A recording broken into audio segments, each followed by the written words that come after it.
Kupwad MIDC रोडवरील मिरज हद्दीत सुगंधी तंबाखू आणि गुटख्याची बेकायदेशीर वाहतूक करत तस्करी करणाऱ्या टोळीच्या मुसक्या आवळण्यात पोलिसांना यश आले। या टोळीकडून प्रतिबंधित असलेला तब्बल 17,95,844 रुपयांचा गुटखा जप्त केलाय। महात्मा गांधी पोलीस ठाण्याचे प्रभारी संदीप शिंदे यांच्या पथकाने ही मोठी कारवाई केली। या प्रकरणी 5 जणांना अटक केली आहे। मुख्तार मेहबूब मुजावर, उमेश शंकर पाटील, सलीम गुरुसात आवटी, नयूब दिलावर शेख आणि भरतेश सिद्धराम कुडचे अशी अटक केलेल्यांची नावे आहेत। नशामुक्त भारत अभियान अंतर्गत अंमली पदार्थांची तस्करी, विक्री, साठा करणाऱ्यांवर कारवाई करण्याच्या सूचना पोलीस अधीक्षक संदीप घुगे यांनी सर्व पोलीस ठाण्याच्या एका पथकाने बिसूरमधील मुख्तार मुजावर याला गुटखा तस्करी करताना पकडलं होतं। मुजावर यांच्याकडे कसून तपास करत इतर संशयितांची नावे निष्पन्न झाली। त्यानुसार उपनिरीक्षक अफरोज पठाण आणि महात्मा गांधी चौक पोलीस ठाण्याचे पथक तस्करांच्या मागावर होते।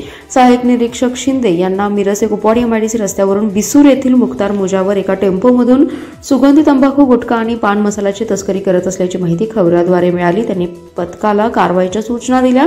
पथकाने सापळा लावला होता। मिळालेल्या माहितीनुसार टेम्पो तिथे आल्यावर तो थांबून त्याची तपासणी केली असता त्यात सुगंधी तंबाखू, गुटखा आणि पान मसाला सापडला। त्यानंतर मुजावर याला ताब्यात घेऊन कसून चौकशी केल्यावर त्याने कर्नाटक येथून हा माल विक्रीसाठी आणल्याची कबुली दिली। तसेच अन्य 4 संशयितांची नावेही सांगितली।